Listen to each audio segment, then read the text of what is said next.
I shut down a 14-year-old's attempt at getting hansey with my younger cosine, and it's one of my prouder moments. Okay, so first off let me describe what I look like. Trust me, it's relevant.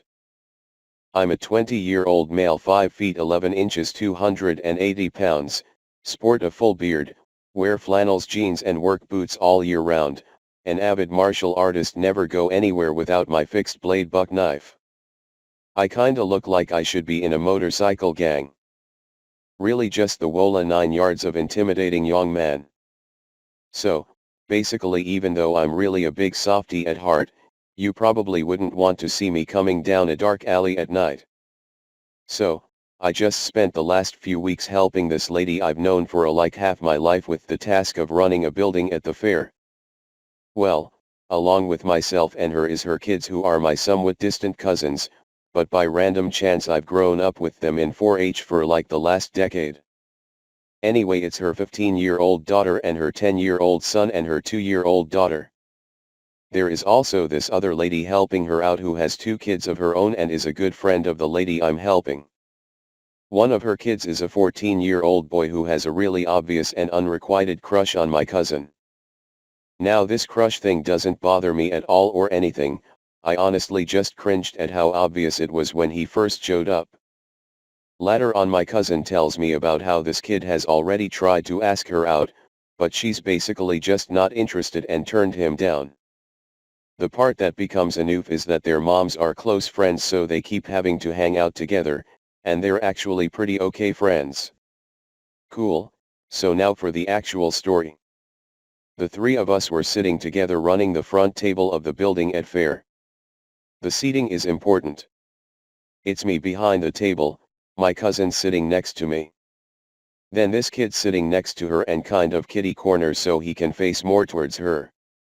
Well, at some point while we were sitting there passing around memes and listening to music, she did something. I'm not sure what it was, I think she jokingly took his phone or something. Well, this started a little wrestling content with her trying keep his phone away from him and him trying to get it back. After he got his phone back, his revenge was to reach out and start tickling her around the waist. Still fine. But it got my attention because he put his hands under her shirt to do it. That was a sort of yellow flag for me, and I decided to keep an eye on where this was going. He pulled back from the tickling. I could see the wheels turning in his horny little brain. Let me be clear that I recommend this because I was once a horny little shit of a teenager too, so I was watching him go through the same thought process I would have gone through at his age as I realized that I could get away with putting my hands all over a pretty girl with a good excuse. In eye-rolling predictability, he went back in for round 2, this time doubling down on the personal space invasion.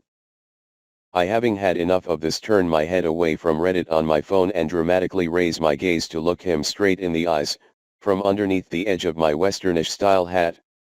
He catches my eye. She is laughing and bent over, fending off the tickle attack, that I don't think she understood the significance of. So, she couldn't see either of our faces. At that moment, while he's looking my way, I narrow my eyes ever so slightly with a slight frown. The message is sent and received loud and clear, in the ancient language of manlines. Son, you might be getting away with this by her standards, but I understand what you are doing, and I don't appreciate you trying to feel up my surrogate little sister right in front of me. If you know what's good for you, you'll get off this train at the next station. The look on his face was priceless. A half an ounce each of shame and embarrassment from realizing that he wasn't as smooth as he thought, mixed with just a quarter ounce of terror at realizing he was on the wrong side of someone who looks like me, just a pinch of fear that I might say something that would put all this out in the open. Well, it was a delicious drink. He pulled his hands away from her so fast I wouldn't have been surprised to hear the sound barrier crack. We then had a silent moment where his expression said clearly in that same old language, "Oh shit, my apologies mister, I won't let it happen again, and certainly not in your presence. Could I beg you the kindnesses of not destroying me, physically or emotionally? Please, have mercy." I allowed him to quietly get out this one, but not before sending the message back that he would be allowed this mistake, but would not be given another chance to get off so easy. Overall, I'm actually way more proud of this than I have any right to be. Like I said, this girl is sort of like a surrogate sister to me, so I definitely felt like a big brother looking out for his little sis. And if you are thinking I might have been overreaching and making something out of nothing, I made a comment about this to her later about this, and her response confirmed that my read of the situation was right on the money. TLDR, little perv tried to feel up my little sister right in front of me because he thought a tickle fight was good enough cover to get away with it. I silently intimidated him into stopping with nothing more than a glance in his direction, and I'm proud of myself for it.